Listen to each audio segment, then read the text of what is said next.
In this episode, some of the names have been changed. September 26, 1993, St. Louis, Missouri. Donna Boley, a 7th grade math teacher and mother of 2 teenaged sons, was in the middle of her lesson. She hadn't been feeling well all summer, but thought it was just the flu. And Kenneth, let's move on down to number 9. She hoped it would pass once the school year began. Which one are you going to do first? But it didn't. Why not? It got worse. Hold on, what's... She collapsed in front of her class. Molly, you okay? What should I do? Alarmed students called for the principal. She was teaching? Yeah, she was teaching physics and falling out a couple times. Paramedics arrived to find Donna struggling to breathe. They had no idea what was wrong with her or why she collapsed. Medics tried to stabilize her, but her body was shutting down. She was losing consciousness. Donna was fighting for her life.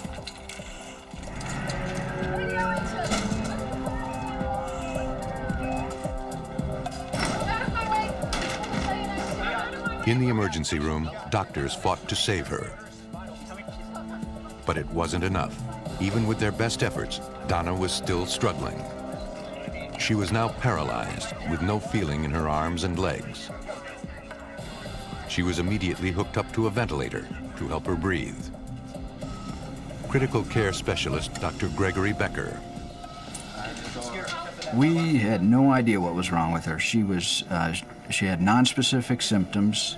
She developed numbness of the lower extremities, confusion, had a seizure. Their oxygen levels were dropping, and she appeared to have respiratory difficulties. We were baffled, really, with what was going on. Jim Boley, Donna's husband, rushed to check on his wife. The attending doctors assured him they were doing everything possible, but the prognosis wasn't good. Donna was in critical condition. Jim told doctors Donna had been feeling ill, but it had never been this bad. Donna was in cardiac arrest. Doctors desperately tried to get her heart beating again. All right, let's do it again. Turn it up higher, nurse. All right, here we go, and clear. 1, 2, 3. She had a variety of symptoms that we couldn't pigeonhole in a single diagnosis. Doctors stabilized Donna and took her to the ICU. But they still had no idea what was causing Donna's symptoms. When we come to a situation like this where a patient is getting more and more ill, right in front of us is we'll shotgun a variety of tests. But the test results showed nothing. I'm gonna have to go to the side. Jim stayed by his wife's side. So you promise me you'll drink it all, okay? He brought her flowers, cards, and her favorite milkshakes. He did everything he could to care for her. As the mysterious disease ravaged Donna's body, the search for the diagnosis continued. One of the full battery of tests that we did was a urinary heavy metal screen. When it came back, her urinary excretion of arsenic was sky high, astronomical. Donna's body was being poisoned. Mr. Boley?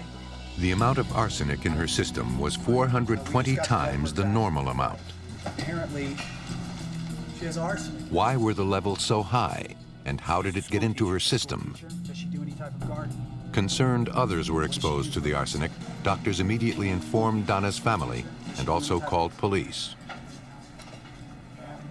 Jim Boley told doctors he had no idea how this could have happened and wanted a full police investigation. She was poisoned by someone. Officers arrived at the hospital and interviewed doctors, nurses, and all those who cared for Donna. But no one had ever seen anything like this before. St. Louis County Police Detective Tony Grimmel was the lead investigator on the case.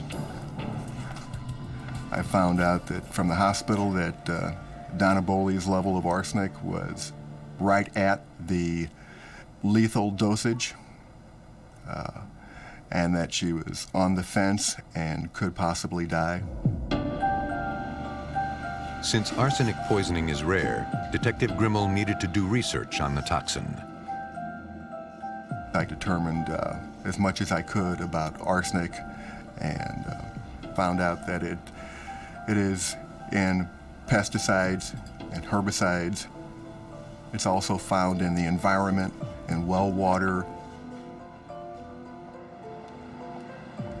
Detective Grimmel had hoped to speak to Donna, but that would be impossible. At that point in time, that not only was she in critical condition, but she was paralyzed from the neck down and unable to speak.